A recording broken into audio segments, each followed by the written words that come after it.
Next question हम लोग देखते हैं। A friction pile of diameter 50 centimetre is embedded 15 metre into the homogeneous consolidated clay deposit. तो इसमें फ्रिक्शन पाइल पहले दिया है। इस फ्रिक्शन पाइल, इसका मतलब ये है एंड बेयरिंग जो रेजिस्टेंस है वो हम लोग क्या करेंगे, इग्नोर कर देंगे, निगलेक्ट कर देंगे। केवल हम लोग को स्किन फ्रिक्शन रेजिस्टेंस से ही काउंट करना है। तो हम लोग जानते हैं कि एक्सटर्नल लोड लगता है पाइल के ऊपर, उसको जो भी रजिस्ट करता है उसे हम लोग बोलते हैं ultimate load carrying capacity of pile. तो उस केस में ultimate load carrying capacity of pile capital Q equals to हम लोग लिखेंगे केवल स्किन रेजिस्टेंस ब्रेक, इसका मतलब ये है कैपिटल क्यू एस एफ लिखेंगे, यानी capital Q U P equals to हो जाएगा capital Q S F.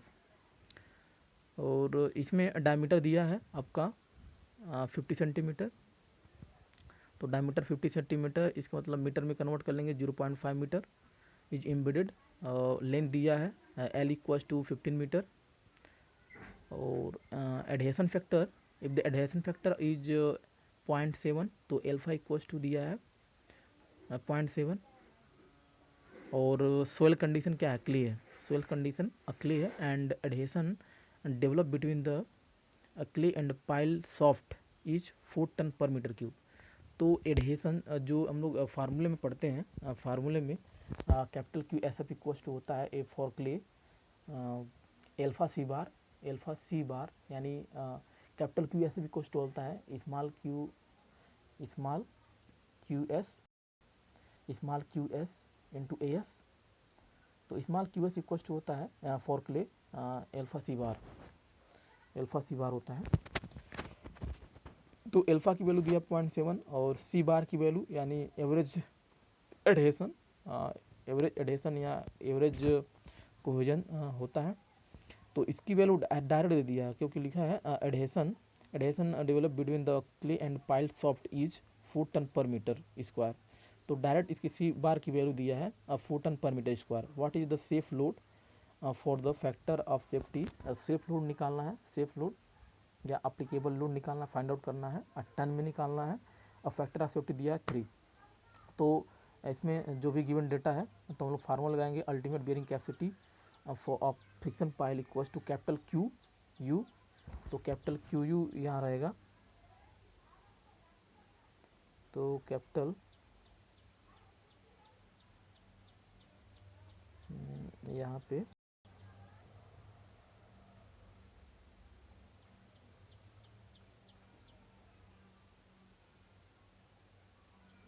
Capital लिखेंगे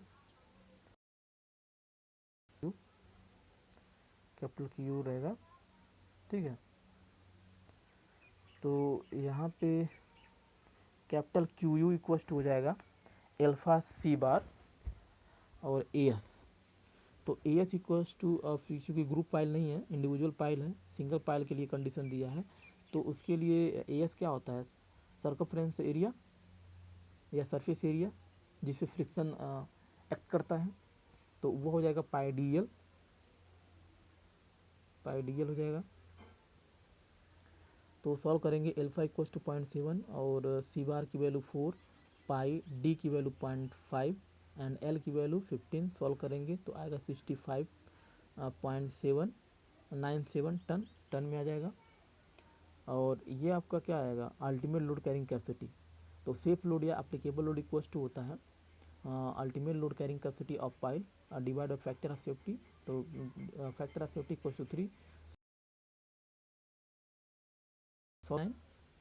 तो अप्रोक्सीमेटली आ जाएगा 22 टन। Answer, final answer. इसमें जैसे हम लोग पढ़े थे टाइप्स ऑफ पाइल में on the basis of function. तो जैसे हम लोग पढ़े थे बियरिंग पाइल होता है, एक फ्रिक्शन पाइल होता है, दूसरा combination of and bearing and friction pile. तो एंड बियरिंग में हम लोग पढ़े थे, एंड बियरिंग के केस में क्या होता है, एंड बियरिंग मीन्स होता है कि जब हम लोग पाइल को पेनिट्रेट करते हैं सॉइल के अंदर, तो उस केस में जो सराउंडिंग सॉइल्स है, तो जो सराउंडिंग सॉइल है उसमें उससे कोई रजिस्टेंस क्रिएट नहीं हो रहा। यानी जो भी हम लोग मूवमेंट कर रहे हैं सोइल के अंदर डाउनवर्ड डायरेक्शन में, जो भी हम पाइल को पेनिट्रेट करा रहे हैं उस केस में कोई रजिस्टिंग फोर्स जो सराउंडिंग सोइल है वहाँ से क्रिएट ना हो। केवल जो रजिस्टिंग फोर्स है वह केवल पाइल के जो बॉटम फेस होता है, जो बॉटम सरफेस एरिया होगा उससे उस पर एक्ट करे केवल। तो जो भी हम लोग जब भी पाइल को पेंटेड कराते हैं सोइल के अंदर, तो जो भी अपवर्ड डायरेक्शन में पाइल के बेस पे जो रेजिस्टेंस क्रिएट होता है उसी को हम लोग बोलते हैं एंड बियरिंग रेजिस्टेंस। अगर किसी पाइल के इंस्टॉलेशन में या किसी को पाइल को जब हम लोग पेंटेड कराना है किसी सोइल के अंदर और केवल एक ही एक्टिविटी हो रही है, उसको एक्सटर्नल लोड जो हम लोग लोड लगा के पाइल को पेंटेड करा रहे हैं उसको रजिस्ट करने के लिए केवल एक ही एजेंट सामने आ रहा है और वह बेस पे ही एक्ट कर रहा है, तो उस केस में उस पाइल को हम लोग बोलते हैं एंड बियरिंग पाइल। इसका मतलब होता है एंड बियरिंग पाइल के केस में हम बोलते हैं ultimate load carrying capacity of pile के केस में विच इज इक्वल टू होता है and bearing resistance. for end bearing pile we also notice that end bearing resistance capital QEB greater than skin friction resistance bracket में capital QSF, याद रखेंगे। ऐसे similarly for friction pile, तो friction pile when any pile which are installing in the soil और penetrating in the soil when during the penetration of pile into the soil, only one agent which are act from the surrounding of the soil which is known as which act on the surface which is known as the skin friction resistance.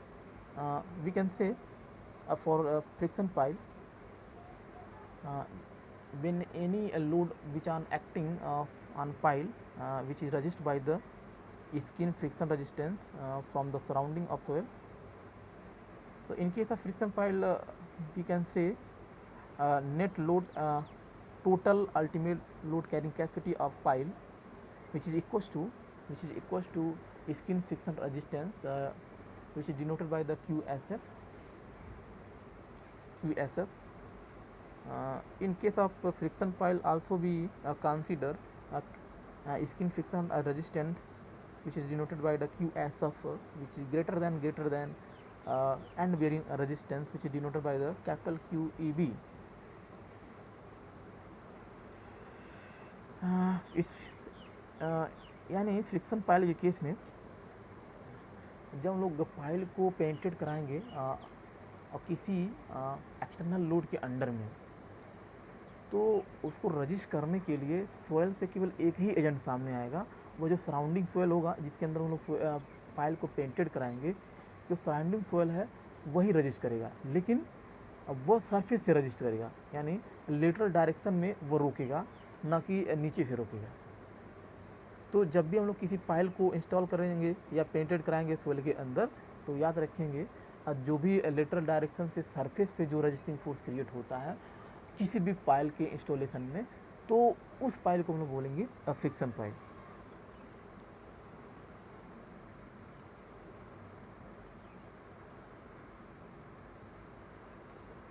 The use of transfer load to the depth in the friction material by means of skin friction along the surface area. Friction pile are also called as a floating pile as they do not reach the hard stratum. तो friction pile क्या है, partially अगर कोई pile है तो through out length जो partially और through out the length act करता है, तो उस केस में अगर एंड बियरिंग रेजिस्टेंस के बारे में पता भी ना हो, आपको आइडिया भी ना हो, तब भी हम लोग जो एक्सटर्नल लोड किसी पाइल के ऊपर लगा रहे हैं और वह हम लोग उसको रजिस्ट कर लेते हैं बीच में ही पार्शियली, तो इसलिए इसे बोलते हैं फ्लोटिंग पाइल भी बोलते हैं।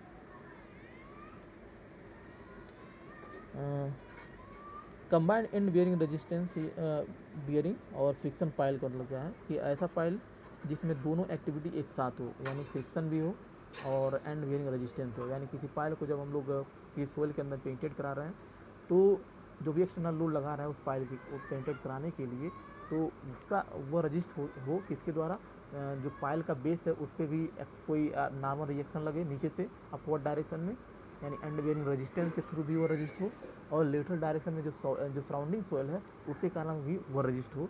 अगर किसी पाइल के इंस्टॉलेशन में ये दोनों एक्टिविटी एक साथ हो रही है तो उस केस में उसे हम लोग बोलते हैं combined pile which is acted by and win.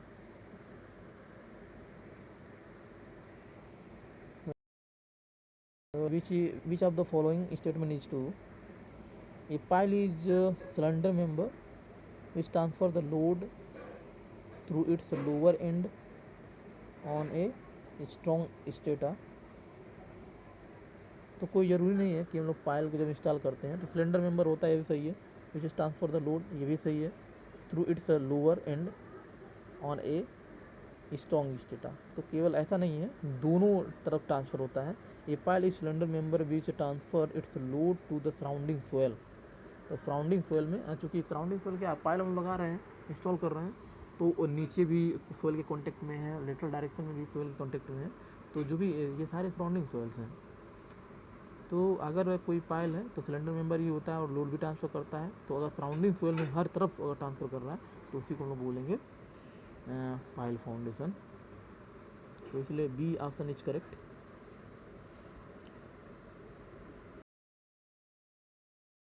Member will transfer its load to the surrounding soil. This statement is most generalized statement which takes into account end bearing piles, friction piles, and combined end bearing and friction piles. Thus, most of the appropriate answer होगा on pile the drop must be at least। तो 120 centimetre height से हम लोग गिराते हैं। तो ये case है आपका ड्रॉप हैमर के केस में, जब हम लोग पाइलिंग करते हैं तो हम लोग एक्सटर्नल लोड पाइल के ऊपर लगाते हैं ताकि पाइल को हम लोग ईजिली सोयल के अंदर पेनिट्रेट करा सकें। तो ये हम लोग हैमरिंग जो ये एक्सटर्नल लोड लगाते हैं तो वह हैमरिंग के थ्रू लगाते हैं। इसमें दो टेक्निक्स यूज़ करते हैं मोस्टली जो हम लोग यूज़ करते हैं, एक तो स्टीम हैमर यूज़ करते हैं, दूसरा हम लोग ड्रॉप हैमर यूज़ करते हैं। तो ड्रॉप हैमर के केस में जो हम लोग वर्टिकल फ्री फॉल होता है, height of vertical free fall, तो वह लेते हैं कम से कम होना चाहिए 120 सेंटीमीटर लोग लेते हैं। तो common method of pile driving दिया भी है इसमें, हैमर ड्राइविंग, कितने तरह के हैमर हम लोग यूज़ करते हैं, एक्सटर्नल लोड पाइल के ऊपर लगाते हैं, हैमर से लगाते हैं, vibratory pile driving vibrator hammer लगाते हैं, जेटिंग टेक्निक्स यूज़ करते हैं, पार्शियल अगरिंग मेथड यूज़ करते हैं। तो हैमरिंग में कौन कौन से हैमरिंग हम लोग यूज़ करते हैं, जैसे ड्रॉप हैमर यूज़ करते हैं, single acting hammer, double acting hammer, diesel hammer. Drop hammer, single acting hammer, double acting hammer, diesel hammer, तीन।